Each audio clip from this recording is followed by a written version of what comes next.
Ah, yes, ladies and gentlemen, we just finished watching WWE RAW. It's Monday night, and that means it's time for the Wrestling Inc. after show. My name is Jack Farmer, and of course, I am joined by two of the very best in the business today. First up, we got the boss man himself, Raj, here with us, as well as Justin LaBar. Fellas, how you guys doing? Thank you, sir. I'm doing great. How about yourself? I'm doing good. I'm an 8 out of 10. I like this episode. I'm sure you guys will hate me for saying that, as always. But um, Justin, just overall thoughts before we dive into the nitty gritty. How did you feel about this episode? The episode was meh. Some high points, some more low points. I would like to say that 50 seconds into this podcast, I'm already more of an advocate of you, Jack Farmer, than I am of Adnan Virk. Oh, well, thank you. Let's get a hashtag going. No, but I appreciate that. Yeah, Raj, did you like this episode? I'm apparently a WWE shill on Vince's payroll, so of course I liked it. But what did you say? I thought it was kind of dull. You know, again, I look at Braun Strowman. I look at 2017 Braun Strowman and how awesome he was. And seeing this Truth Commission Braun Strowman just, I don't know, just kind of sucks. You know? How many different comparisons are we going to have for Braun Strowman before he changes his outfit?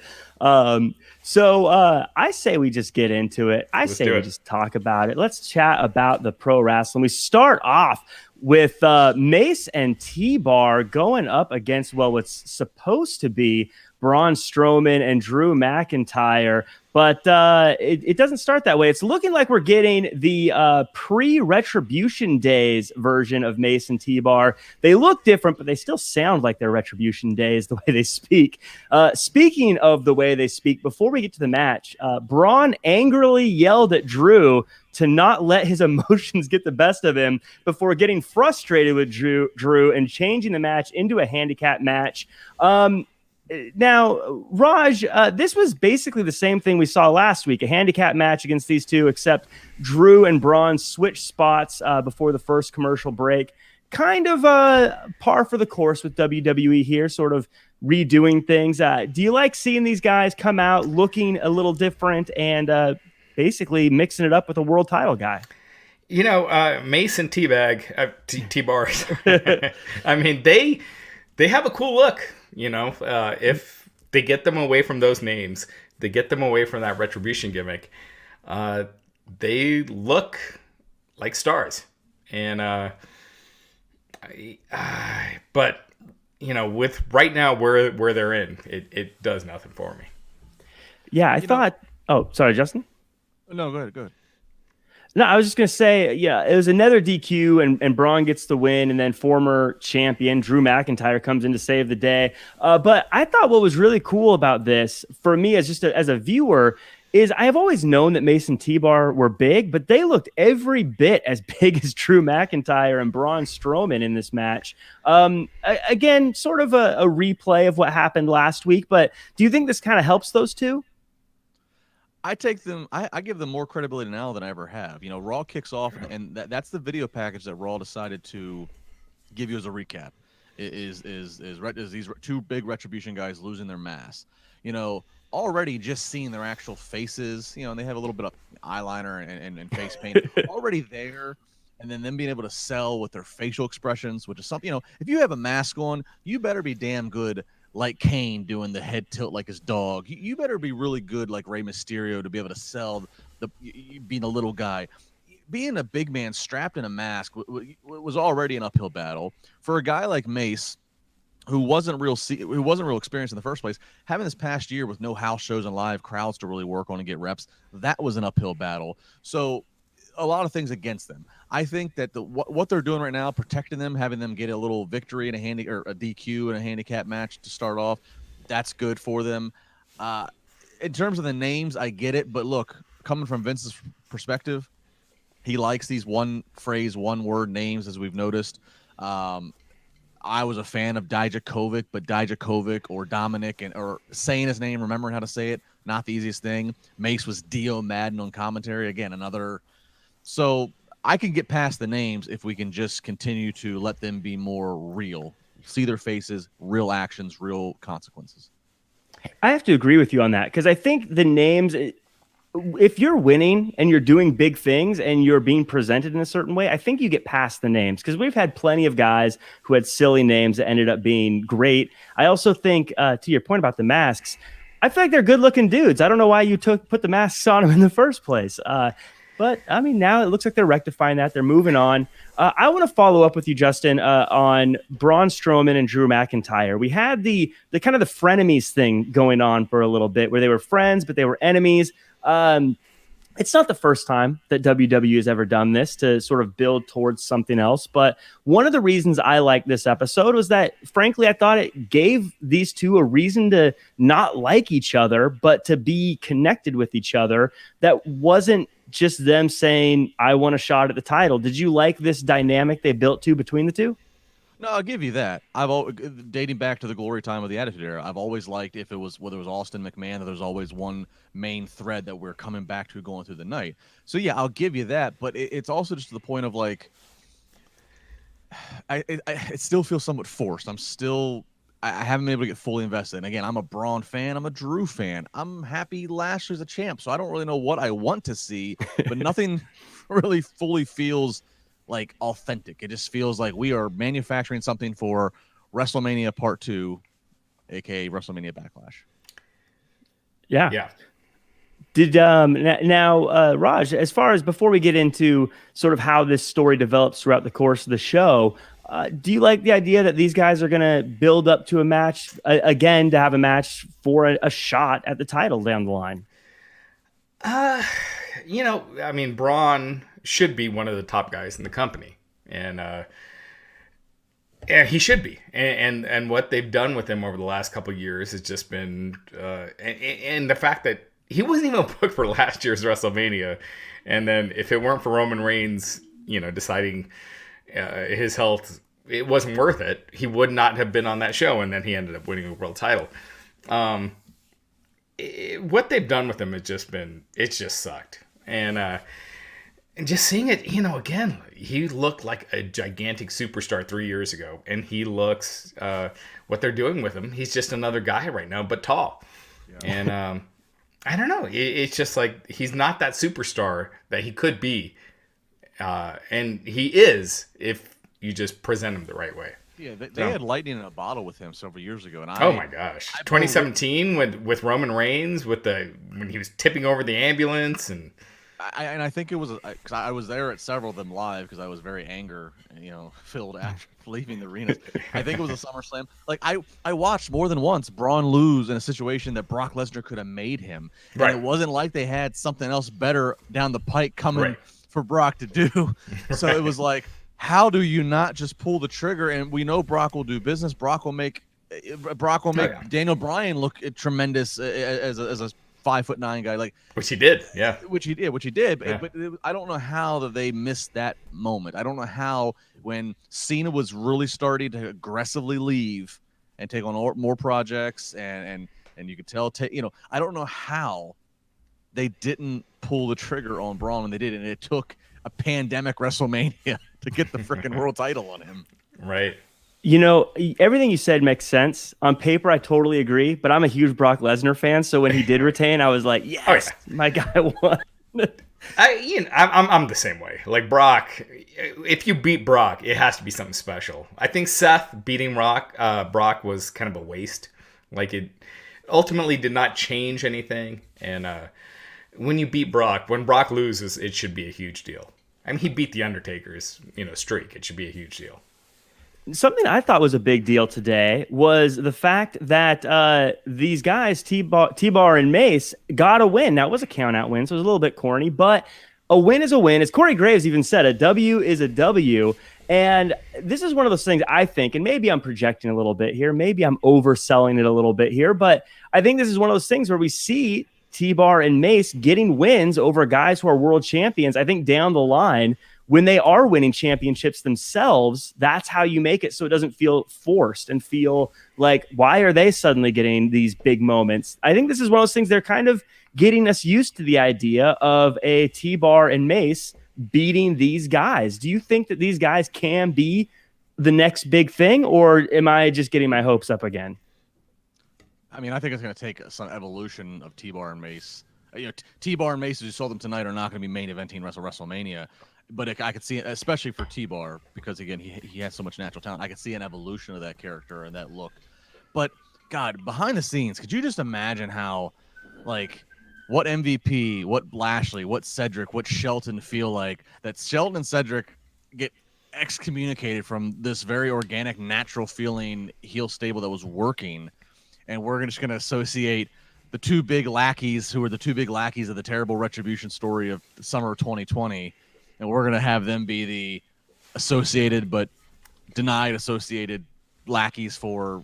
I mean, I can only imagine just the morale amongst those parties. Well, I mean, they cut their legs off. I mean, Shelton and Cedric, they look like that group. It looked like the Horsemen. Like, they look like a big money stable. And to take them out and put Mace and T-Bar in it, it just cut their legs out.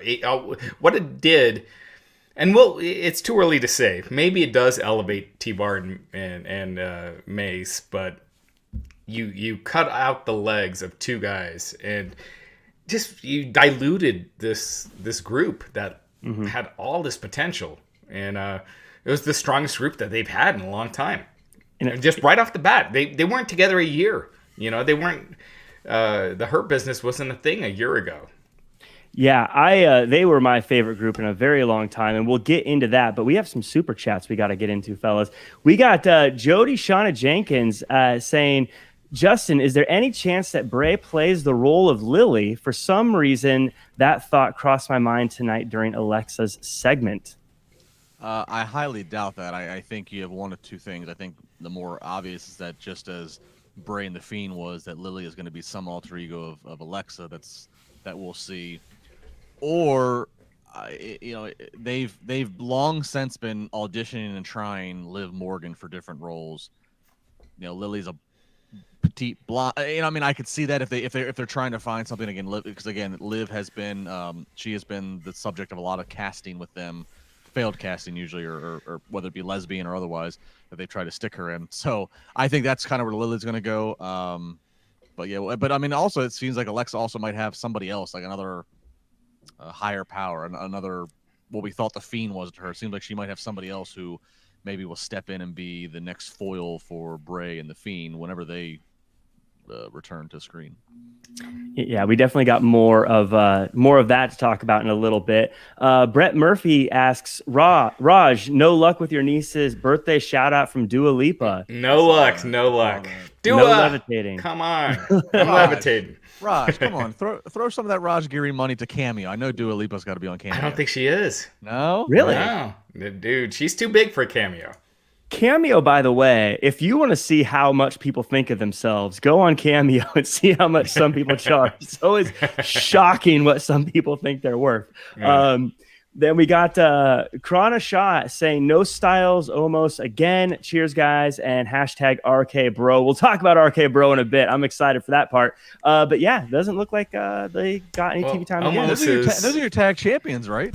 Yeah, well, they almost. I mean, look, we're in the middle of a pandemic. When someone's off of TV, there's usually a reason why. And yeah. That's honestly that's an assumption I make, but since I never know, I never like to say. But I mean, AJ had COVID, but he openly said he had COVID, but almost.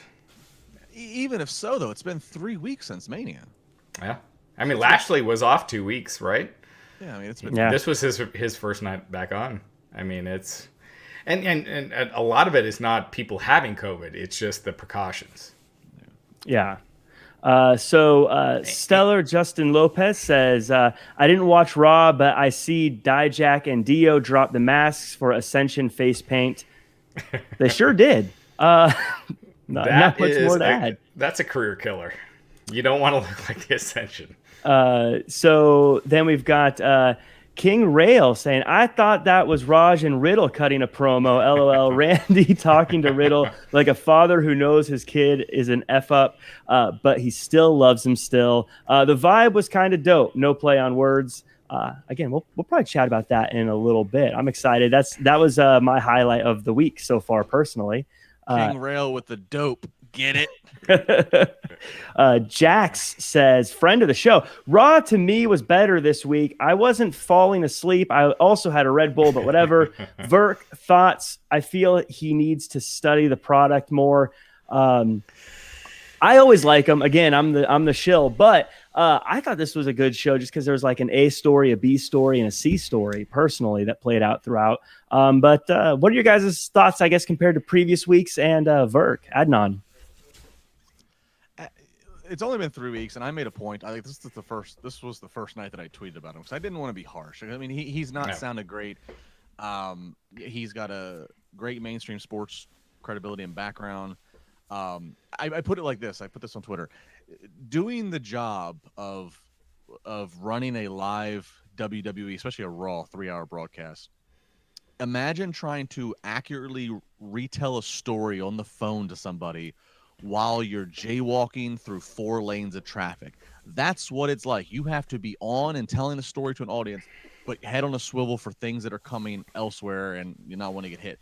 So like I completely, this guy's going to need way more reps because he has not had any reps. His reps were going to a WWE studio in Connecticut and doing like simulation, which that just doesn't, that can't substitute for the real thing. So he's going to have to get better. He's going to have to find his voice because, the 1 minute he is like Bueller, Benstein monotone. And the next minute he's Will Ferrell doing Harry Carey. And he's like, hey, look at this. We need a bigger boat. He just needs to find the voice. I'm going to give him time. Give him benefit of the doubt. I don't want to trash him anymore, but it's jarring. He needs to find a voice somewhere in there. He's, it's one of those things that WWE, they spent all this money and time with the system that they have in place with developing talent. And then they just bring in some guy who's never done wrestling commentary. He's done a little practice, but that's it. Then they just throw him out and, they throw him out in the sharks. I mean, he just in the deep end of the pool. And I think it doesn't do anyone any good when you do that. Put him on main event, have him get used to the system and what, the crap you have to say, WWE Universe and that lingo and, just get him used to the system before you throw him in the deep end of the pool. But they threw him right in. Yeah. I think he's been nothing. No, and Michael Cole was tremendous. I know Michael Cole had to slip up at Mania, but Michael Cole, all things considered, his track record for how good he is really good. I know he wants to eventually step back, and they just keep throwing more money at him to stay on. But he's gonna have to retire eventually. Tom Phillips is very good. Vic Joseph at NXT is very good. They all do what is asked of them. I'm not saying Vert couldn't one day, but like Raj said, put him in the system. The fact that they put a new play-by-play person the night after Mania on the flagship show of Raw, a person who Vince had never even met or dealt with, is just mind-blowing of where we're at in 2021 with the business and how Vince is in a protected fence at all times. Right. And we're at a 0% success rate with that. Whenever they do that, whenever they throw someone, Vince didn't know Morrow. Vince did not know that Morrow had all the special treatments that Morrow had in terms of money and accommodations until way later. Morrow was already on NXT, and Vince is like, we're paying him what? Right. Well, and what was Mike Adamle? And, there's been other guys when they bring him in from outside the system and just throw him in. It's never worked. It's not going to this time. Yeah, he's a great commentator. He's a great announcer. It's just it's the wrong sport, I think. And to your guys' point, it's different. It's a more performance what he's supposed to be doing. But, we'll see. I wish him the best of luck. You've seen The Simpsons, right? Where they have the commentators and are like, wow, that's great. Yeah. He sounds kind of like that. He definitely sounds Simpsons. Right. But, I don't know. I always feel like if I was one of the people who had been working at WWE for years and was trying to earn my spot, I would be a little offended. But I guess you got to get used to that if you're in that position. Yeah.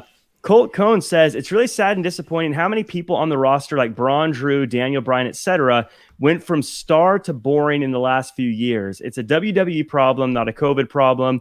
No one will ever be a megastar again. I think Roman Reigns right now is a megastar. I think he's doing great. But maybe that's just me. But do you guys agree with that? I agree with you, yeah. Yeah, Roman's a megastar, and you see other potentials for others of like if they would let the Reigns, no pun intended, Roman go, but it just. I mean, who do you see being like a Rock or Austin? I don't think there's anyone at that level. And Reigns is he's a megastar, and they're doing wonderfully with him.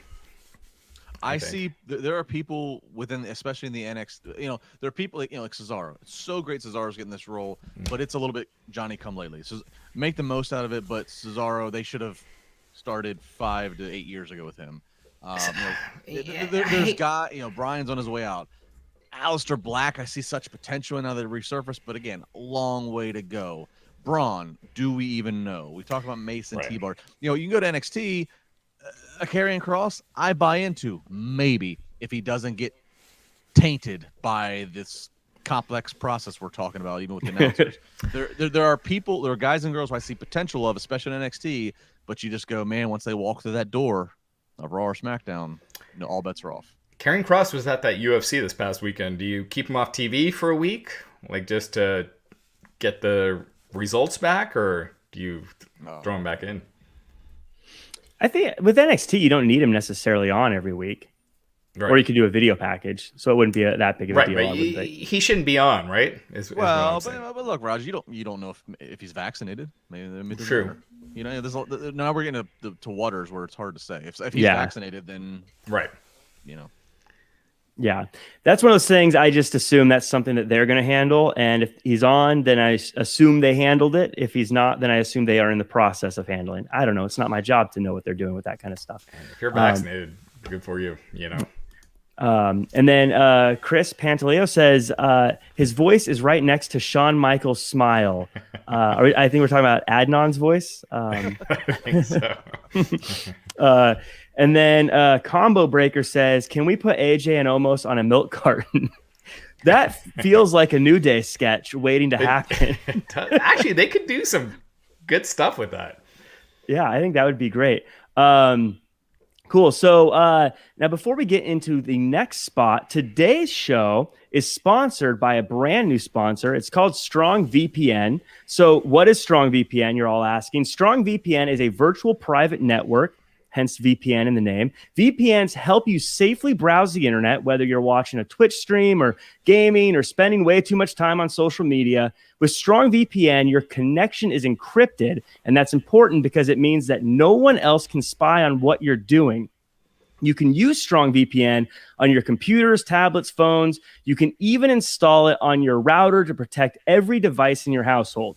And the best news is that StrongVPN uses the latest generation VPN technology called WireGuard, which means it doesn't slow down your connection like other VPNs. For listeners of the show, StrongVPN is offering an incredible 65% off. So it's just $3.50 for the first month or $27.99 for an entire year. And here's everything you're going to get with StrongVPN. You get apps for iOS, Android, Mac OS, Windows, and more. You get access to 950 plus VPN servers, none of which log your information, and more than 59,000 anonymous IP addresses protecting your personal privacy. So go to strongvpn.com/INC to claim your 65% savings. They have plans starting at just $3.50 or $27.99 a year. Get started with this limited time offer and save 65% off monthly and annual subscriptions. Visit strongvpn.com/INC. Once again, that's strongvpn.com/INC to save 65%. I've been using them for a while. I mean, I feel like all the time I'm for the site, having to find someone will say there's this ad in California that, is causing my computer to slow down or whatever. So, I go to StrongVPN and put that in, change the location. It's Yeah, it's awesome. I mean, if you ever need a VPN solution, that is the one to go to. So StrongVPN. Yeah, it's one of those things. I'll be honest, the tech stuff is like over my head, but every single tech person I've talked to said it's something that I definitely need to use. So I trust them. So I use it. And I think it's something that all of our listeners should check out, because $350 a month. I mean, come on, that's nothing. That's nothing. Yeah. So back from the break, just real quick, Drew McIntyre wants a match with Braun tonight, and he's going to get it.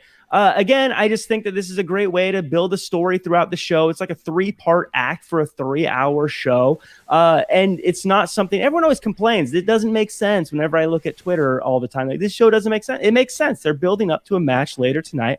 I liked it. Raj, is that not a great way to build a 3-hour show? No, I agree. I mean, you have a match with stakes, and there's nothing I could say wrong with doing that. I think it was a good point. Yeah, I was fine with it. Yeah. So something that happened after, we had Miz and Morrison and Elias and Riker. Miz, of course, taking credit for Bad Bunny's tour selling out. I thought that was fun.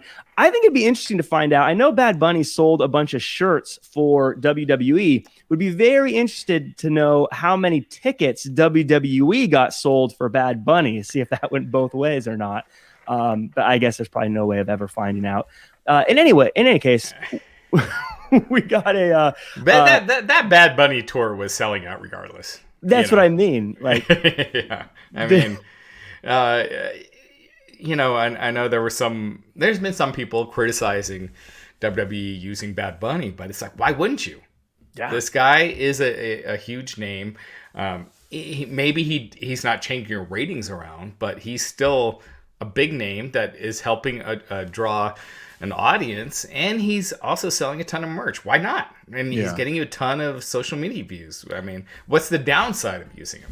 Yeah, and even if they can't, even if they as WWE can't prove, oh, we contributed this much to him selling out his tour or this or vice versa, like just the optics of We're on the Road to Mania and that he was on SNL, the optics of to Peacock, the first Mania on Peacock, and you have this guy who has the social following and the streams that he does.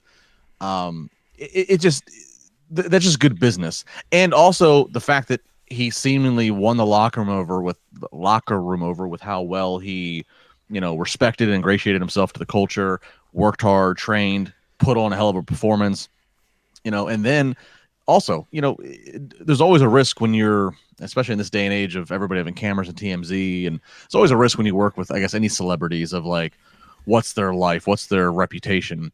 And if you dig, and I didn't know much about Bad Bunny, and I've become more of a Bad Bunny expert since Rumble, and diving into him, and he's a guy who he's got a really good, clean reputation around him and a lifestyle, and like, it's just a win all the way around. I don't own a Bad Bunny track. I won't anytime soon, but I have full respect and appreciation for how that business deal worked out. And he loves wrestling. He's not someone that's just, dipping his feet in because that's a cool thing to do.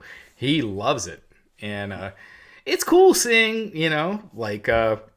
these celebrities who really do love it that are not really getting much out of it. It's more one way in a lot of ways. I don't think it really does much for Bad Bunny's profile, but I think it's super cool. That's why I asked, because there's such a backlash from people about him being on WWE, about who is this guy and all this other stuff. Right. I think he did so much for WWE. I don't know how much they did for him in that regard. And so it's kind of a selfless act almost on his part. Right. I mean, I'm sure he got money too, but the point is, I think it was great that he was on. I agree with you guys. He's also a cool person to have on. Like, sometimes, wrestling gets kind of out of date celebrities, if that makes sense. Yeah. So he's current, he's cool. I liked him being on. But we got another musical act today, fellas. We got a musical supergroup, one that was on par with the likes of NSYNC, Backstreet Boys, 3 Count, One Direction. Three Count. I had to slip them in. Nice. They've never been mentioned on a wrestling. But I love it. I love it. There is. I wanted to slide that in there with the other ones. I kind of feel like I know Damien Priest is supposed to be this cool guy, and he has like the sickest pyro. I thought that was a really cool pyro entrance today. He comes out with New Day. He kind of feels like a buzzkill though. Like they were like those guys had kind of like Miz has kind of moved on. Damien Priest already won at WrestleMania. Miz is kind of doing his own thing, promoting his own shows, trying to make a new musical tour. And Damien Priest keeps bugging him. I kind of feel like he's a killjoy at this point. Justin, am I supposed to like Damien Priest, or is he kind of a buzzkill? No. What buzzkill? What buzz are you getting, Jack Farmer? No. This is Damien Priest. This guy's a 6'7" legit athlete. He won with Bad Bunny. The pyro was new tonight, and I even made it on my notes of how great it looked, how well it's timed with his entrance. Damien Priest, Raj and I will fight to the death about our main roster to non-main roster disputes. Damien Priest right now is going for the best transition other than Elias, and in terms of NXT to Raw or SmackDown, he's not a Damien Priest. And we can talk about the match here in a minute. He's not a buzzkill. This is other than Elias. You're saying Elias is the next best in terms of transition from NXT to main roster. One of the better ones. One of the better ones. He's been at the same level for 3 years. Elias elevated though from NXT. NXT he was mid card. He was never world champion. He elevated, did Mania segments with Cena, with Taker, with but Priest here, Priest is not yet what we were talking about earlier with Braun 2017. But I could see by the time we get through the end of this calendar year, if things stayed the course and healthy and everything else, I could see 2022. We're talking about Damien Priest is he that next guy they tried to put the title on and try to put a little momentum behind? Like Priest versus Reigns. That doesn't sound like a crazy WrestleMania match. That sounds like it could happen. Yeah, and that could look good if all things equal build. That marquee could look really good. Exactly. I will say Damien Priest is one of those guys. If I was playing WWE 2K22 or whatever the next one coming out is going to be, that's like if I knew nothing about wrestling, I'd be flicking through the characters. He's a character like, oh, this guy looks cool. I want to play as him. Oh, yeah. Like you could imagine him being someone wants to play as in a video game or whatnot. So I like Damien Priest. It just felt like these guys were in the ring just singing, having a good time, and then he comes out and ruins their fun. You're being a fan for cheap entertainment, Jay. No, I mean, look, Priest. I just think, and again, the things that he does in the ring, the athleticism, and humble brag, spoil. Like I got to be chokeslammed and beat up by this guy on the Indies. He's just, and he's a sponge. He told me this was before he signed with WWE. His favorite wrestler of all time, Undertaker, and it's been documented by WWE. He's got this Undertaker showed up at the Performance Center. He's got to sit under the Undertaker tree, and he's took it extra from the tree. Like he is a sponge, and I just think about that. I think about the way that he was treated in NXT, and then the way that they trusted him. That his first major storyline was to be in the major cross mainstream match with Bad Bunny and Mania. Like he's making all the right impressions on people, and I feel like if he can stay that course and stay healthy, he's got the real shot to break through the glass ceiling. Priest should have gotten the pin, in my opinion, though. I always hate when the celebrity gets the pin when they're not going to be used. WCW was actually the one promotion they didn't do that. Like Dennis Rodman got beat. I don't think Dennis Rodman ever won in WCW. True. I mean, they would, Kevin Green got pinned a bunch of times. But anyway. Yeah. Quick, some of these super chats. JK Broadstock saying, how does AEW and Impact maximize this invasion? Maybe from AEW's standpoint, I think they probably should talk about it a little bit more on their show. But I think Impact is already maximizing it. Like their champion is now technically going to be on a show that gets 1 million viewers a week. So I think Impact's winning, even though in the ring they're losing. I think from an exposure standpoint, they're probably getting the best exposure they've ever had. What does AEW have to get from this? Anything. This is the worst partnership in wrestling. I feel like I don't know who's benefiting, but I know it ain't Impact. I disagree, Jack. I don't think Impact. I think they got more pay-per-view buys. So in that sense, their ratings haven't gone up, but they have gotten more pay-per-view buys with this. So grab your pens, boys and girls. Let's keep score here. For those who want to keep score of what's happened here, we've had AEW's owner and commentator and Tony Khan and Tony Schiavone show up on Impact every week with the paid commercial, making fun and belittling Impact. We've had Impact, who's paying the contracts of the Good Brothers, and the Good Brothers have made more of a splash and relevancy showing up on Dynamite. Have they? I mean, in my opinion, they've done nothing. I mean, their segments don't like increase ratings or anything. Well, I feel like their segments are more memorable in Dynamite than whatever they do on Impact. Yeah. You have a Dynamite performer who's now took the Impact's title, so now he's took that. Like, I just feel like Impact's not. It's not like I don't feel like the needle's been moved much. I just feel like it's just been a. I don't know.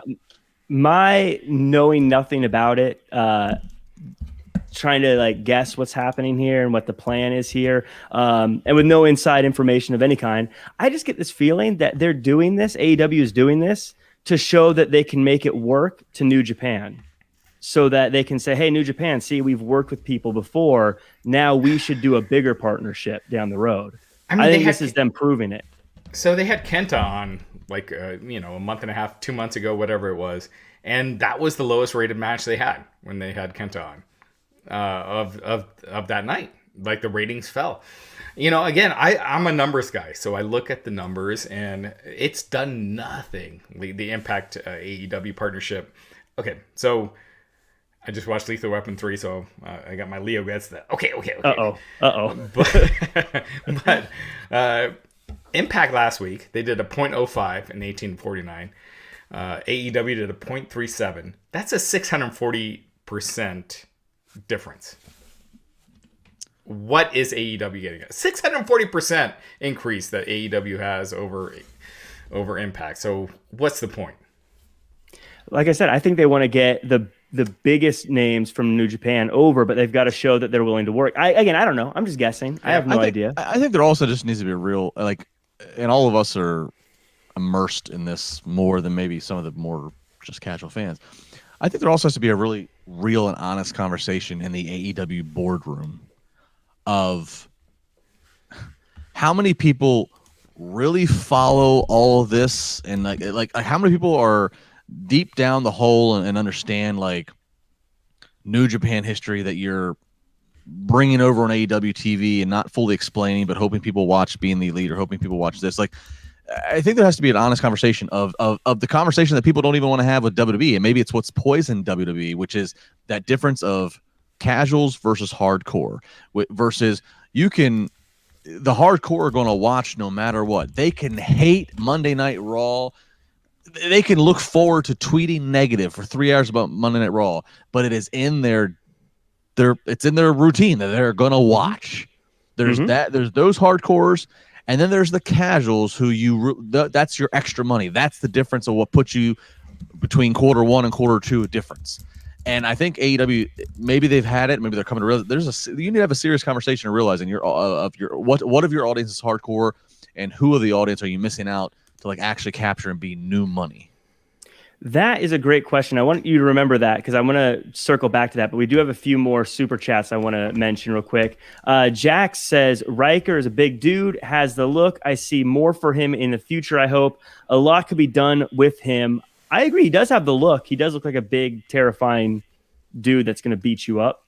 I don't know. I just feel like he has no charisma. That's, like we've seen a ton of guys in the past, who have the great look, but if you don't have the charisma, it just doesn't get you anywhere. So yeah, I agree. I was hoping that his work with Elias would help with that, but we'll see. And then Myron Kidd says Impact get more pay-per-view buys than AEW. No. I have no idea what the pay-per-view buys are. No. Myron, to put it this way, everybody who watches Impact is already watching AEW. not everybody watching AEW is already watching Impact. Yeah. So yeah, I wanted to circle back to something you said, Justin, about not everyone is watching all the Being the Elite stuff. And I kind of agree with that. And that leads me to Charlotte Flair and Sonya Deville. So Sonya Deville sneaks Charlotte Flair in through the back door and talks about her being suspended and fined. This was all explained on Raw Talks last week after the show. So I want to follow up on kind of what you just talked about. Do you think that WWE should assume that everyone is watching these shows? Because I didn't see Raw Talks, and I had heard about the suspension through social media and things. But I was thinking, if you don't follow this on social media, if you are the casual fan, this is random. You're like, why is she sneaking into the back door? Why are they talking about her being suspended? This would have been very confusing. Do you think that it's okay for WWE to do these things, or do you think they need to kind of hold off on that a little bit? No, I think it's a fair point, Jack. They're WWE, who is king of showing the same recap 3 or 4 times to make sure you're up to speed by hour 3. It probably would have helped them to maybe give a little context. Because you're right. Myself and you, or maybe you're and Raj, we're aware because Charlotte's story has been especially interesting this past week as she kind of went war of words with some wrestling media. So but I think that's fair. And again, Raw Talk, there's probably fewer people watching Raw Talk than there are people watching Being the Elite. I think more people are watching Being the Elite, to be honest. Yeah, so, Jack just called it Raw Talks, so clearly he hasn't been watching it. No, whoops. I do think you need to be conscious of that kind of stuff. Yeah, WWE absolutely in this situation. This is certainly a very fair point there. Yeah. Raj, how do you feel about that? Like storylines playing out off air. Do you think, I always feel like they don't count unless it's on the show. I think that's one of the problems I have with AEW a lot is that they're like, oh, this guy's on a 6 match winning streak. And it's like, who is that guy? And it's on Dark or Elevation. And it's like these shows that your money is on Dynamite. And if people don't see those wins on Dynamite, it doesn't really count. And same thing with WWE. If it happens on Raw Talks or wherever else, if it's not on Raw and you're not replaying it, then it didn't happen. And you'll hear like Sonya Deville crushing a promo on Talking Smack or whoever else. Mickey, in the past, I know Mickey James has. But if you don't show it on your main show, it never happened, really. No, you're right about that. Which is always strange to me because I always hear about how it's tough to fill 3 hours of TV, but I'm thinking you've got a promo from a show you've already recorded that everyone says is great, but only a fraction of your audience has seen it. And Justin, as you mentioned, they're okay showing things twice, clearly. So I don't know why they don't put it on Raw so we can see it, but. They repeat the same thing over and over on Raw, and they won't show this promo that, again, Peyton Royce just had a killer promo, and now she's been released, but a month ago, show that. Let them, you're not losing anything by postponing the Viking Raiders versus Shelton and Cedric, again. Right. I need to see their best of 7 series, Raj. I can't have that taken off there. And to Raj's point about like what he's saying about how AEW does it, and I'm going back on my notes from last Wednesday's podcast because that's how cool I am. I have notes for all these podcasts. Notes. Yeah, I have notes here. Yeah, I'm going back to flick a few pages back. Yeah, last Wednesday's Dynamite, I made note with Alfred. It was all about the wins and loss records and everything, and Ricky Starks. He's 10-1 this in 2021 with a 10. Match win streak, and who's the other one here? Jungle Boy has the second best win percentage out of anybody behind Kenny Omega. Kenny Omega has 45 wins. Jungle Boy has 42 wins. And I said, when the fuck did I see 42 wins from Jungle Boy? Right? Yeah, exactly. Because I'm not watching YouTube every day. Yeah. So. I mean, if it's not on the A show, it didn't happen. I was not to make it an AEW show, but I always say, how can Christian say he's going to outwork everyone when Jungle Boy has 42 wins already? Come on, that guy's outworking everybody. He's super busy. And can I say that I hate the outwork thing. Yeah. Wrestling is not ultimately wrestling is supposed to be about wins and losses. and it's not about your performance, right? Like it should be outwin everybody. Yeah, exactly. And if you're not winning, then you suck. Like the Browns could be like, well, we outwork everyone. Well, if you freaking suck, then it doesn't matter because you lose. Anyway. Yeah, it's side note. lots of stuff for that for the and Wednesday, by the way. This is one thing that bugged me on Dynamite last week when he was talking about how great a promo MJF was talking about how great a promo Jericho delivered. A promo should not be something that you judge, right? Like that should be a separate thing, but it should not be like, oh, that was a great. Like if Mike Tyson was saying, "Oh, Evander Holyfield cut a great promo on me," no one cares about that. you know, Could you imagine that? Conor McGregor, I'm going to beat him, but man, he really gave it to me good on the microphone. Right. That was a great promo, though. You really made fun of me. Right? Yeah. Yeah. That'd actually be kind of funny to see, but I do want to talk about. Are we still on hour 1 of Raw? We're 30 minutes in, fellas. No, All right, let's go. I do want to say I do like the idea that again they're building up these stories and they're planting these seeds with the Charlotte Flair match and with Sonya Deville. The divide between Adam Pearce and Sonya Deville seems to be growing. And Charlotte Flair, obviously, this divide with her and the referees. I guess first Sonya Deville and Adam Pearce. Justin, do you like seeing authority figures fight, or is this something where like just keep it in the ring? Yeah, I'm really mixed with this.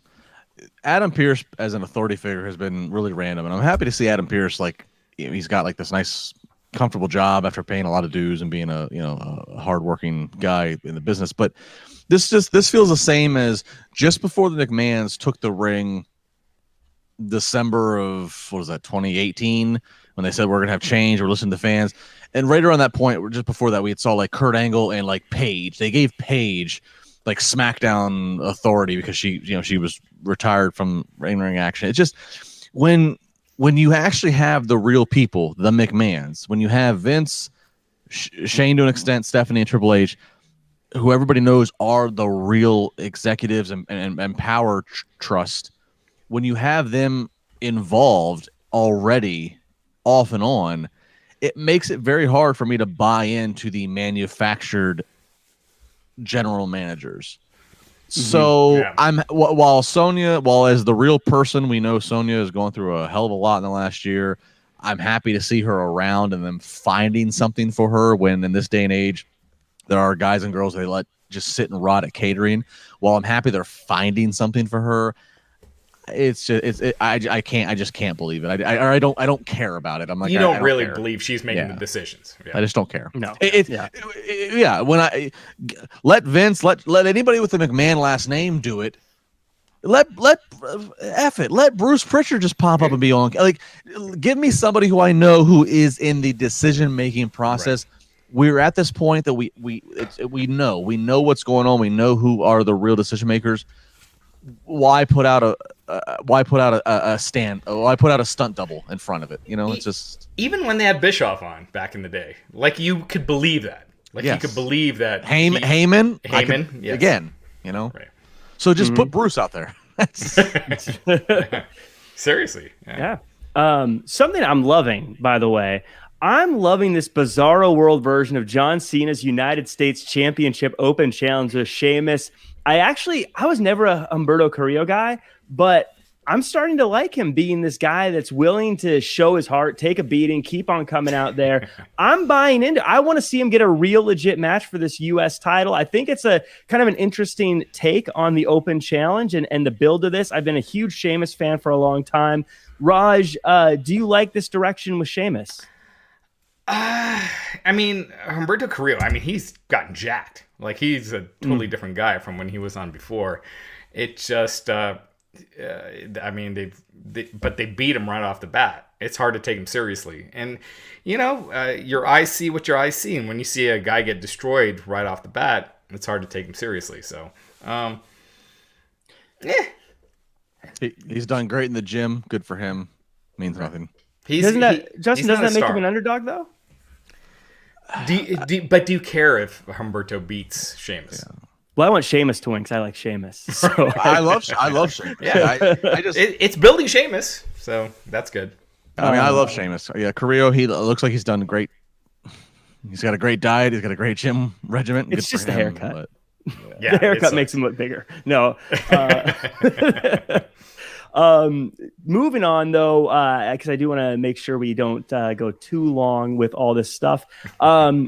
I want to say we get to Kevin Patrick backstage, who's, by the way, putting in the work tonight. Kevin Patrick's got a lot of work. He's talking to the original Bro, who always sounds like he's one of the little rascals. And Randy Orton comes in, and they say they're going to team up. It's time for RK Bro. I love it.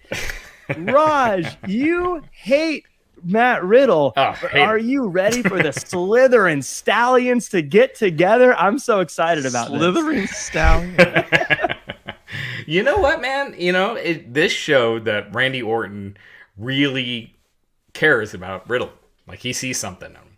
And he put him over huge. I mean, he's taken Riddle, because Riddle was getting buried. I mean, he lost at WrestleMania like nothing, and he was killed by Lashley the week before, but Orton clearly sees something in him. And I hate his character, Riddle's character, but I've always said this. In the ring, he can go. He's awesome in the ring. His character is the most obnoxious, annoying piece of shit character I've ever seen. It's like going back to like Santino Marella. Don't get hot. Yeah, you posted... You post that GIF on Twitter of the guy's head exploding. I was thinking, I'm going to be that guy cowering behind him if you today, because I love Matt Riddle. Yeah. But see, I'm going to take the opposite here. I mean, like, no, like, I don't know. First off, there's something about Riddle's like this high dopey goof, but he's the high dopey goof that can kick your ass, and the MMA background helps. And here's my early bold prediction, and I tweeted it, so it's already out there in the world. So it's not like here's my early, the chemistry of the Randy Orton like shut up, and then Randy Orton like having to deal with this goofy Matt Riddle stuff that he did tonight. I got very early Team Hell No vibes here. Wow, I got very early.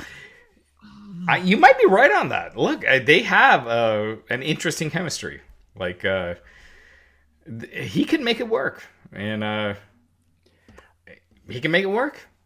This is going to be the most entertaining thing on Raw over the next few weeks. I know some people are saying that's a low bar to clear, Jack, but I still think it's going to be so much fun. It was funny during the match. Randy Orton's one of my all-time favorites, by the way.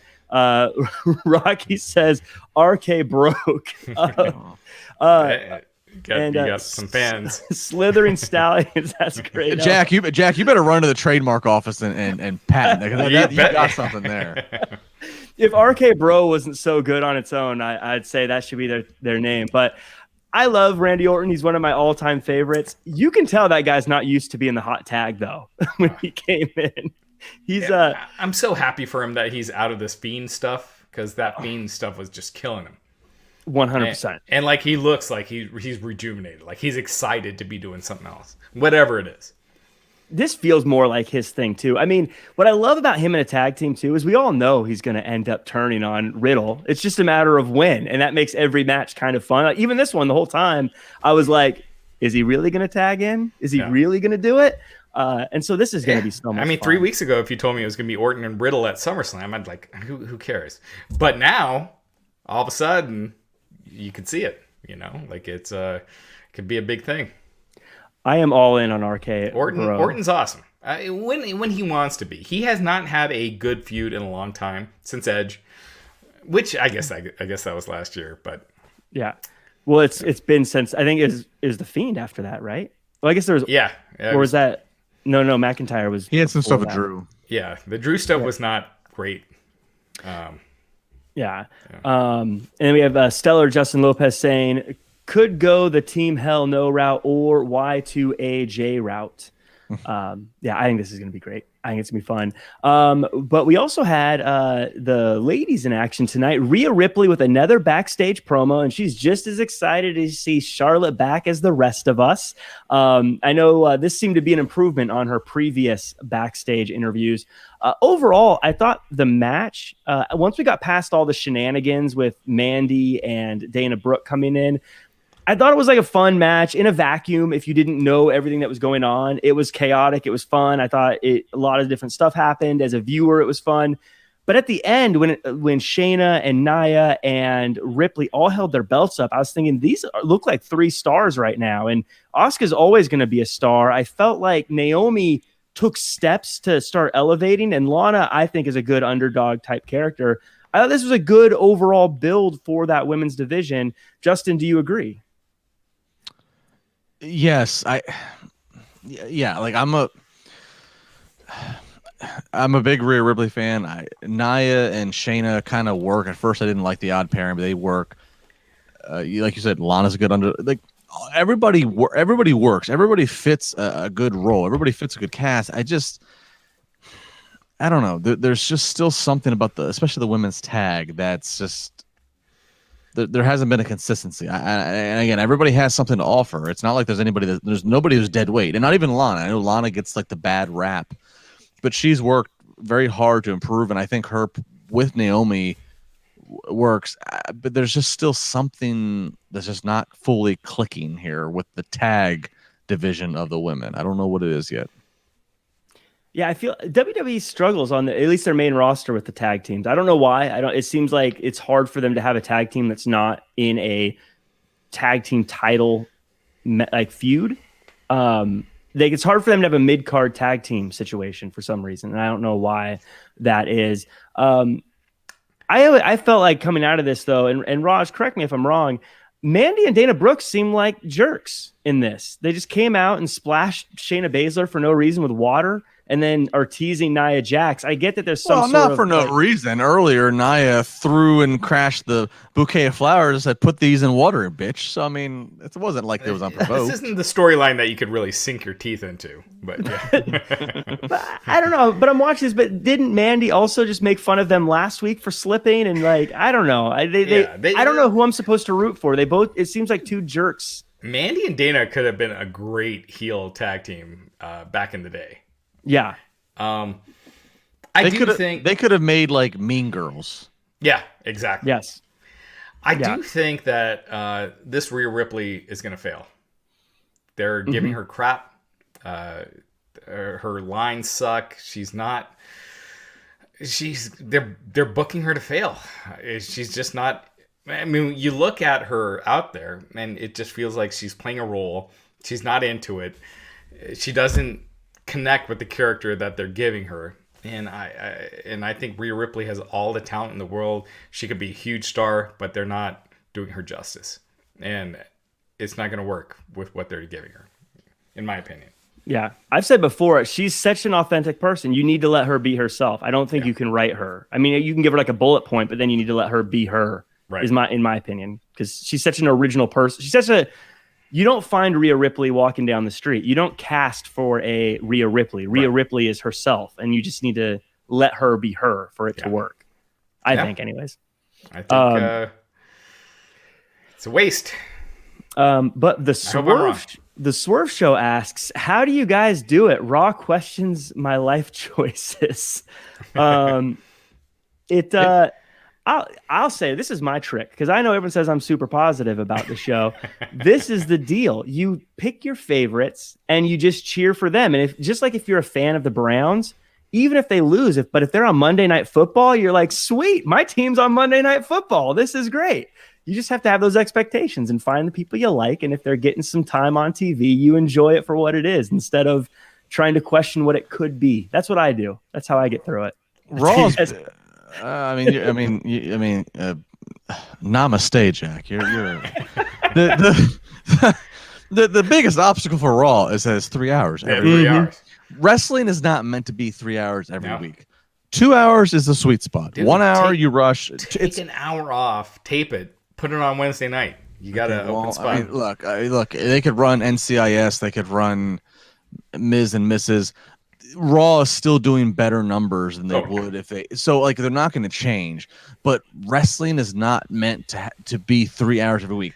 I wish that they would take either the first hour or the last hour, whichever one they've deemed through their research analytics. I wish that they would let one of them be Raw Talk or something of NXT or something just to promote other ventures. But it doesn't seem like they're going to. That's what it is. It's the 3 hour. If Raw was 2 hours, Raw would be no worse off than SmackDown. If it was 2 hours, if the best of the best. But it's the fact that it's 3 effing hours. Yeah. You if you look at the year-to-year drops, Raw is way worse than SmackDown, and there's a reason for that. Year to year, it's because that 3 hours it just erodes your audience, and at some point, man, just take that third hour, put it on a different night, and it just makes it way more digestible. Because 3 hours is. And we learned this way back in the day. We saw this with Nitro, when Nitro went to 3 hours. And they couldn't keep it 3 hours. I mean, they stopped a year in. So. Yeah, even me as the super fan, I feel like every single week I will admit that I go, okay, so we should be getting to the main event soon. And it's always at the 2 hour mark. And I go, oh. That look on my face when it's like, oh, fuck, there is 90 more minutes left. Right. And hey, guys, just be happy. You're a mountain time of the West Coast. I'm on the East Coast where it's dark before all of you. Right. And I'm sitting there watching the clock and I'm going, oh my God. Yeah, it's definitely too long. I don't think anyone disagrees with that. I feel like every single person agrees that 2 hours. No one says 3 hours is perfect. Triple H, without Triple H doesn't ever bluntly say it, but if you've been on enough of his media calls, he alludes to the fact that 3 hours for Raw is too much. He always toes the line of never getting in trouble, but he always alludes to that problem. I wonder if even if they did and not to just keep on it, but to your guys' point, even if they broke it up and maybe did like the first hour was like a different show, like maybe they do 205 Live as the first hour, and then if you don't care about that, you skip it, and then you just tune in for the last 2 hours of Raw. And it's totally separate. Jack, if you gave me 8 to 9 of, I guess we can call it Raw Talks, but if that 8 to 9 was basically what we saw for the 25 or 35-minute rain delay at Mania, if you said, I'm going to give you an hour with commercials and some video packages built in, so 20 minutes original content. If you gave me that of just the talent being told, we're going to come to you, you're going to put over your match or your story or whatever, because we all can tell the difference. We noticed it during the rain delay of what was scripted and what was they're scrambling just to fill. Give me that. I would rather, that might psych me up if that was the hour lead in for then a 9 to 11 live original story. But I don't know I don't know what would ever make them change. Because I mean, they're paying $250 million a year. And so that's, $80 million an hour. So if that 80 million doesn't, really stand up, then it's not worth it for them. And WWE, they learned early on it's all about content and not necessarily quality. And they are just raking it in because they know how to push the content. YouTube numbers, everything else that adds up. Yeah. I mean, they're on it. As Jack says, Monday Night Raw, then Raw's War, second hour was damn perfect. Those were the good old days. But we do have just a couple more things I want to hit on. Alexa is, again, talking about all this stuff with nothing to do about wrestling or matches. I don't know if I'm supposed to think she's fun and kooky or scary and dangerous or annoying and weird. She says she's going to play with the rest of the WWE, so I guess matches are coming. Justin, you're the one that got the Bray Wyatt question earlier, so I'll kick it to you. How are you feeling about Alexa and her promos? I mean, I'm okay with it, but I've also been really open to say I like the hocus pocus magic. I am more interested in this than I am just Alexa Bliss, because look, let's be honest. Let's call it Alexa Bliss. She was good in the ring and she was fine as the Alexa Bliss. Everybody wants to, whatever your attraction or enjoyment was of her. But small small overall, didn't make a lot of noise and bumping, not a lot of impact in the ring. Hurt and injury track record was bumpy. I actually feel like this is some of the best, most consistent, reliable stuff in terms of investing in TV time for her. My opinion. Oh God, Raj, you're shaking your head. This wasn't really magic stuff necessarily. Not yet. It's gonna get there. Did you like this? It's gonna get there. It's just eyeliner all over her face. She looked like Kato. I thought it sucked. I hate this stuff. I hate it. I hate it. I like the magic stuff when it gets to the ring. Like I feel like the Undertaker was always very good about like it ends in the ring, and so it made sense. But my favorite Undertaker stuff was his stuff with Shawn Michaels and Triple H, and it was never the magic stuff. When he died, and after Yokozuna and Chuck Norris was there, whatever. I always hated that. It was never my thing. I always liked the Undertaker when it was more normal.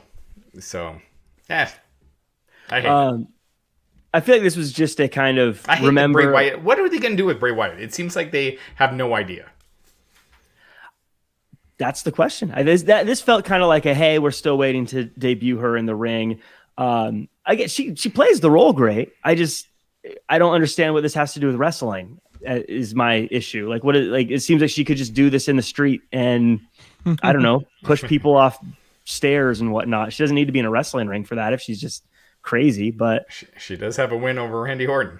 So she should be getting a title shot soon. And then so Antonio Garcia says the third hour should be like old school superstars full of promos and jobber matches. That would be interesting to see what the ratings do if that's the third hour. No, you do that the first hour. You don't do the third. Right. Yeah, if you do that third hour, no one's sticking around. Antonio, you're not running my TV show. No. And then Antonio Garcia says Alexa owes me a new TV. That doll scared the hell out of me. LOL. It was a good little scare. I get what they did.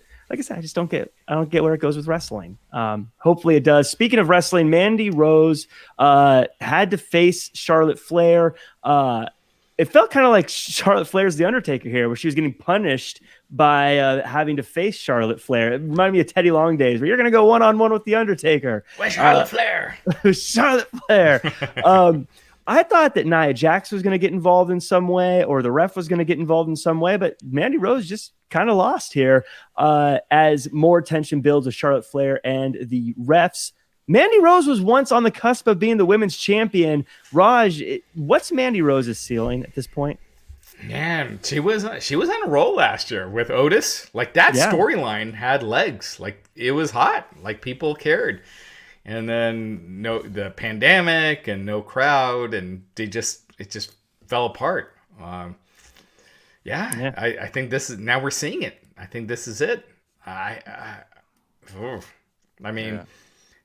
it was the 90s, Vince Russo would have done bad things with her. But it was it's a different time, and I just think this is her ceiling. Bro, if this was the 90s, Mandy Rose would have been Playboy cover by now. She would have. Yeah, she would. Yeah, no, I don't know. Yeah, I mean, they did the whole, again, some of this is pre-pandemic. They did the porn star kind of entrance where everything got like blurry, and they had the exotic, they had the saxophone, the whispers, and the saxophone, and the stuff with Otis, and then it's just become, I don't know. I mean, which is a shame. I mean, like Mandy's, she looks and can be a star in her own right. Dana Brooke is one of the most improved in terms of in-ring talents over the last couple of years, but just kind of fall by the wayside. And then Charlotte, Raj, what's going on here? Meltzer told us that she's gone. Complete makeover. Suspended for, she's got a makeover, and then dental work, and dental work means body work, and she calls them out. I was half expecting her to rename one of her moves like a Meltzer driver tonight or something, just to take a shot at him. Yeah. I hate. I don't want to pick on the guy when it's been a rough Yes, week you for do. him. No, I don't. Just No, I say don't. it. No, I don't. I actually really don't. I feel bad for the guy because His double downs on Twitter are ridiculous. it's ridiculous. I mean, it's not a complete makeover. She had dental work done. She looks the same. So, you know, sometimes he sticks his foot in his mouth, and with great power comes great responsibility, I guess. And you know, he is kind of the guy, and you can't say stupid shit when you're the guy. We can. I mean, sometimes. I guess we still get.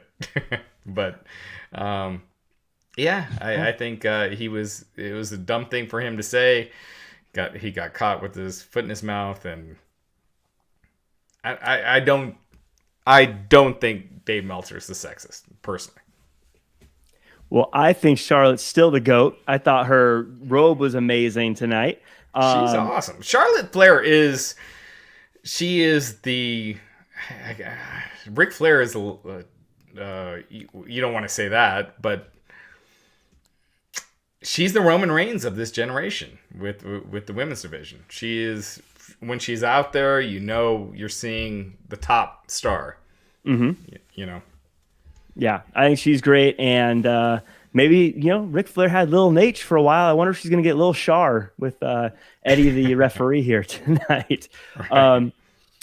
Myron Kid asked, thoughts on the Mortal Kombat movie? I don't know if you guys saw it. I watched it last night. I thought it was fun for what it was. I think it was kind of an expectations thing. If you went into it thinking it was going to be Marvel's Endgame, but Mortal Kombat, you're going to get let down. But if you're just going into it for a popcorn movie, it was fun. I don't know if you guys saw it. I haven't seen it. The last current thing I saw, I went in with no expectations. I watched Kong and Godzilla and enjoyed the booking. I wished I was watching it in a theater because it would have been great in a theater setting. I have a problem with Kong versus Godzilla, but oh boy, dude, Kong lost magic. Twice. Are you kidding? Kong was buried. We're gonna squabble over that booking now. Yes.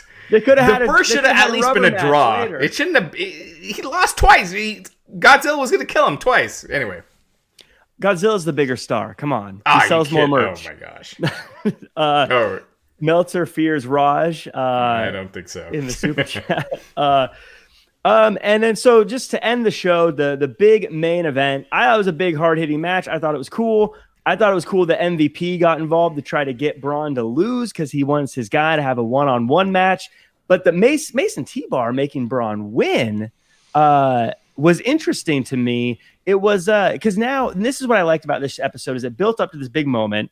And now I'm wondering what Mason T-Bar are all about. How are they involved in this? What's going on with this whole thing? I'm very curious where things are going. I'm interested to see it play out. Justin, how do you feel about Mason T-Bar getting involved in the main event? It's circling back, kind of bookending the show and the fallout that we might have from it all. Well, like you said, the fact that it is bookending it, the fact that it makes it seem like, okay, these 3 hours were cohesively written. This wasn't, Vince showing up late and we're just darts against index cards on the wall. So I appreciate that. And again, as I said earlier, I kind of defended Mason T-Bar and have some hope for them. So I mean, I don't hate this. I don't really know.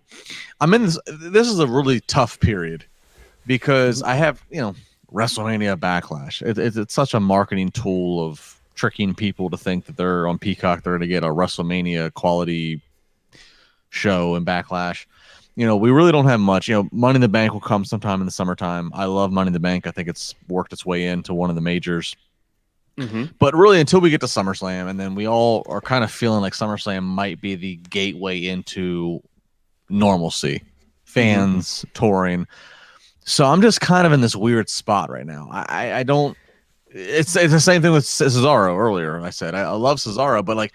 Everything between now and kind of like SummerSlam, I just really feel like it's just it's 1A, it's 1B. It's just I had a hard time going from WrestleMania to the Thunderdome. Yes. Yeah. And Impact, I can't watch it. I can't watch this no crowd, zero people with the piped in crowd noise. And I know Thunderdome has the piped in crowd noise, but Impact is just depressing watching it. And I watched the Rich Swann Kenny Omega match, and it just sucks. I can't watch the no crowd stuff. And watching UFC this past weekend, it Jesus Christ, I don't know how many of those guys got COVID in that building, but it felt normal. And like I said, it's not my job to worry about how they handle all the people, and that's their job to worry about. Right. I just know it looks good on TV. It's not my job to worry about how they track all that and handle all that stuff. But to the Impact point, because I agree with you. Like, I like a lot of the wrestlers on Impact, but the empty crowd just kills it for me. Even though they have like an amazing setup there, an amazing stage. But it's interesting. I don't know if you guys watch NXT UK. They don't have a crowd either, but it comes across okay there. It comes across fine there. I don't know what they do differently because I just watch it as a fan and like, hey, this is a great show. But I agree with you, Raj. The no crowd thing is killing me. But and Justin, to your point, I think they're trying to use this time. And again, maybe I'm Mr. Optimistic here, but I think they're trying to use this time to sort of build the foundation of what they're going to go with once everything is now live with crowds again. At least I'm hoping. Yeah, maybe, but maybe part of that. But I also then just ask, like, how do you gauge anything when you're just piping in sound and you're watching the visuals that are on a 5-second delay of people reacting on a Thunderdome? So I don't know. Like, and that can go each extreme.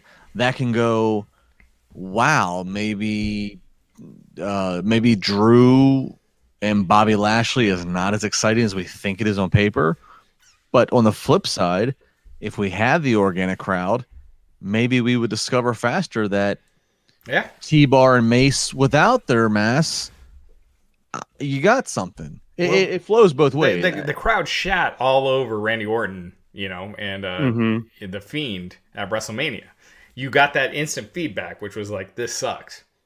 Yes. And if we had been getting this all along, would this have, drawn out that long?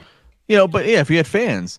Right. Again, what I'm saying, RKO Bro, tonight, if you had live fans based upon that, there could have been RKO Bro chants and things that happen organically because of crowd, that they go through the curtain and they look at Vince, and Vince goes, all right, yeah, this is moving up on the list here. It's just so hard not having that true reaction of people.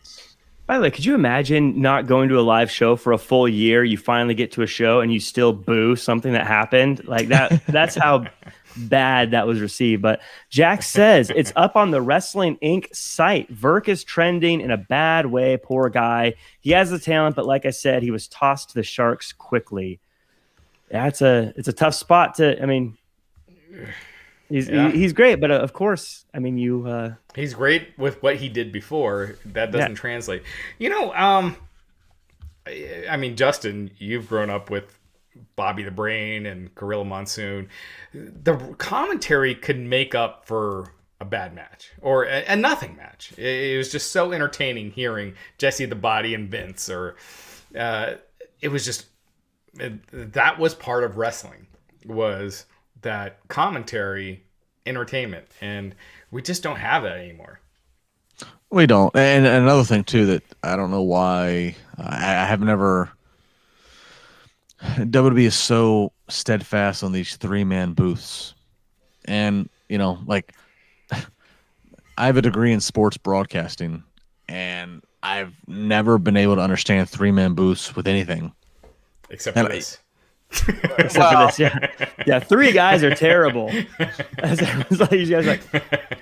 I'll step out at this point. But in live commentary of action, this is a recap. We could have 4, we could have 5, we could have 6. Yeah. In live, again, football, baseball, hockey, basketball, wrestling.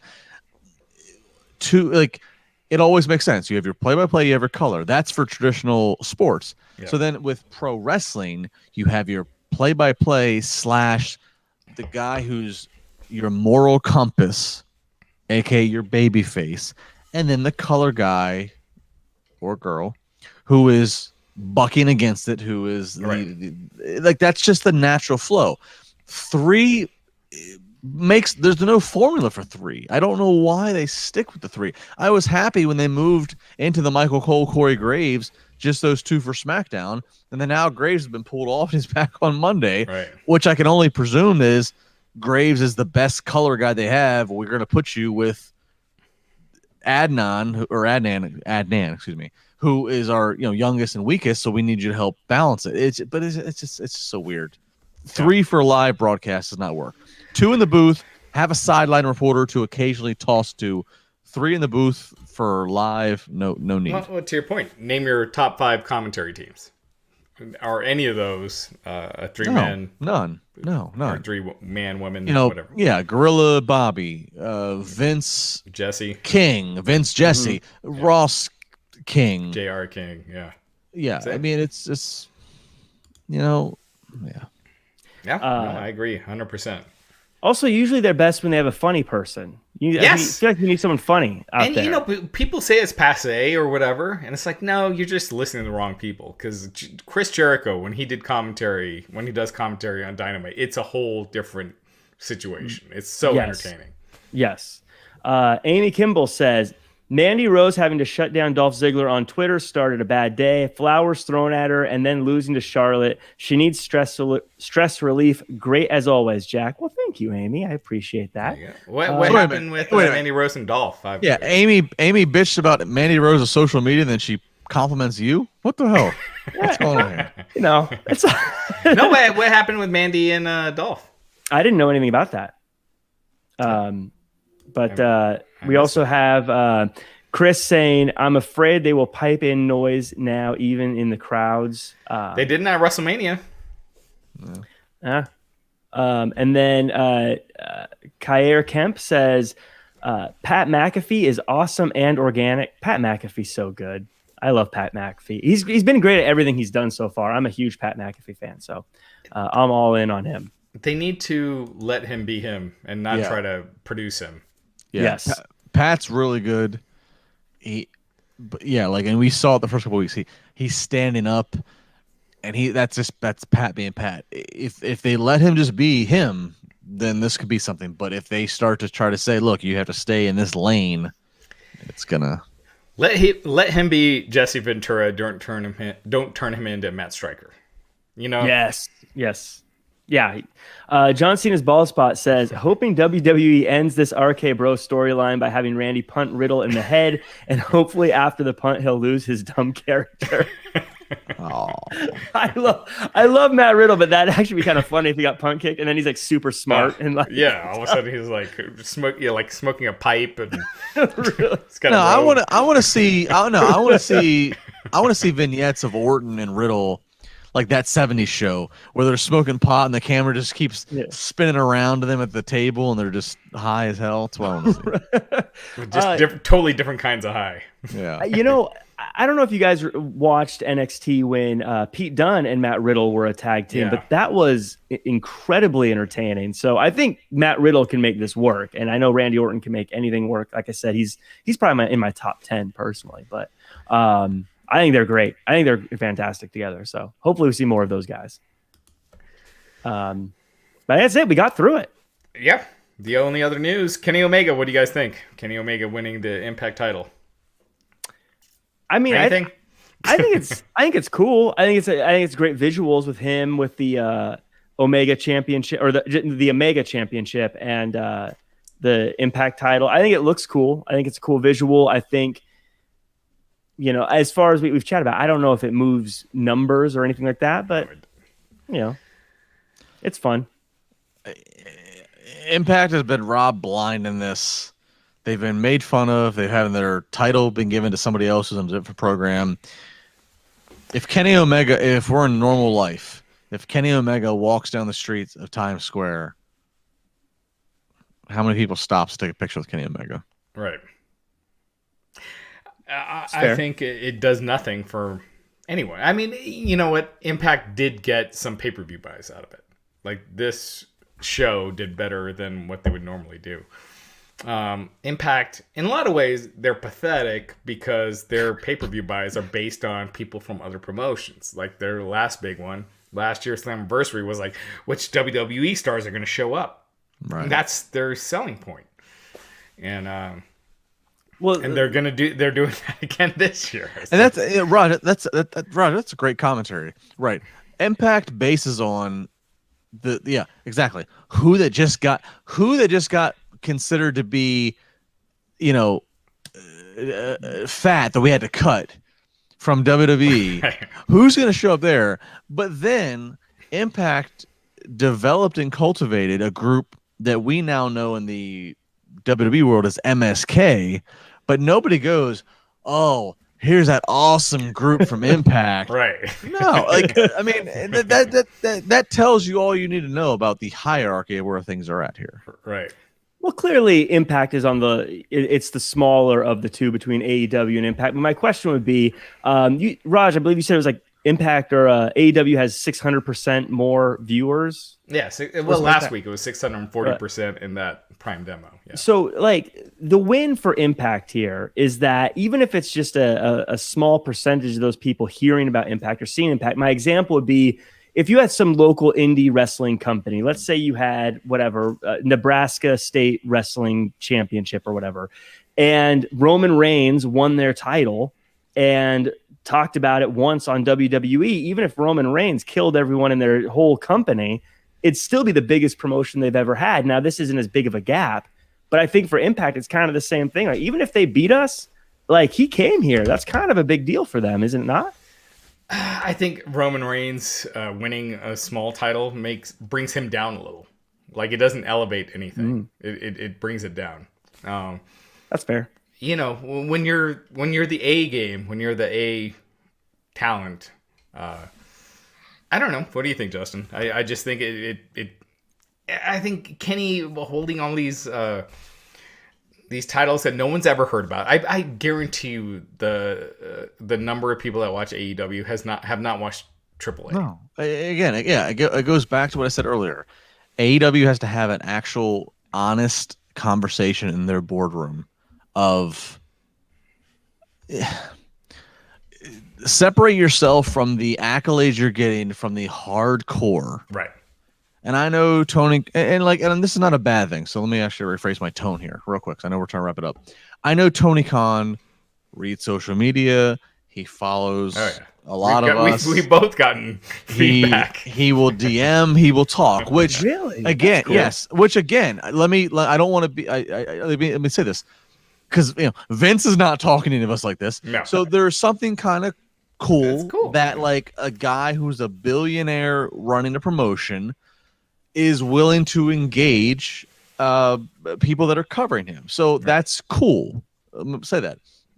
But I also want to stress it, while that's cool, you also need to also just put the business cap on and be like, all right, look, there are some hardcores here that understand again and see these little things, but you need to keep an eye on the big picture. And that's where I settle. I'll just continue to settle on that. Keep an eye on the big picture. And I don't know Impact is kind of like the little engine that once upon a time could have. Impact rose and rose and rose. Bischoff and Hogan showed up. They got on Monday nights. They got 2 million viewers. 2 million viewers. Kurt Angle's there. Oh my God! All right, maybe do we have something here? And then they Dixied themselves so many times over. Right. And now they're just kind of like a feeder system. Yeah. Mm-hmm. Amy Kimball asked Raj, "What about the Slammiversary tease?" It's like, oh my God, Tucker might show up. Tucker. Again, this was what we were discussing earlier. It's if you're building your promotion around guys that WWE released, and granted, Samoa Joe is a different story. He's a star like that. I'm still shocked that they let him go, but the rest, the Tuckers and what have you, it's just kind of sad. I think Joe and Chelsea Green will be back. I don't know. Chelsea Green, anytime she's been given the ball, she runs with it. She is. She had a bad run of luck with her health with WWE recently. Yeah. She was injured her first night in. Yeah. But you give her the right character, the right stuff, she'll go. she seems right up WWE's alley too, and just like what she does and everything. So, yeah. But I don't know. Brian Cyrus says Pat McAfee and Cole and Graves as play-by-play and Joe as color would have been good if they didn't release him, or would Joe and Graves be too similar? Is that a 4-man booth? 4-man is way too many. Mm-hmm.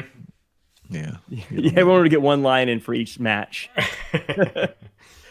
And then John Cena's bald spot says, instead of putting people's stuff in trash bags, WWE needs to put every Raw this year in trash bags.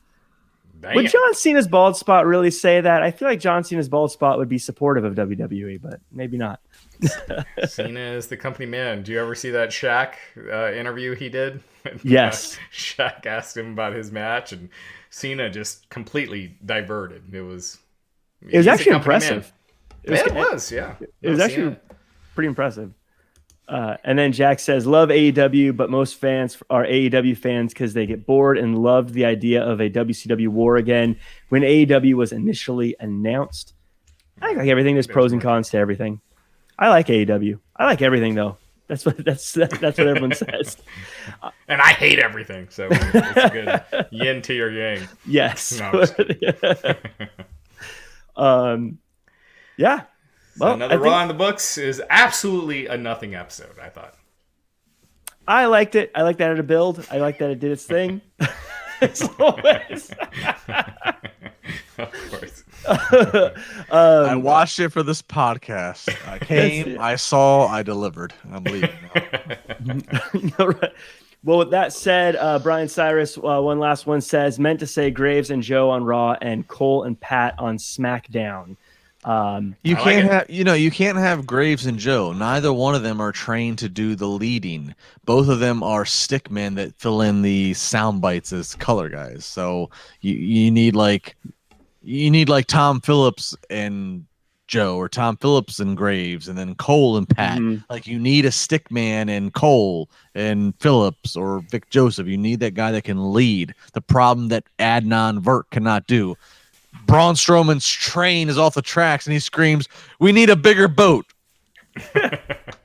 I would bet that someone told him to say that. I don't know if that's true or not, but I'm just guessing. And Justin is the perfect fulcrum of balance between Jack and Raj. Yes. I agree to that. Any last words before we go, fellas? I think that's it. All right. Well, thank you guys so much for joining us. This has been the Wrestling Inc. After Raw show. Tune in again next week, but also make sure to watch tomorrow night for the NXT after show here on Wrestling Inc.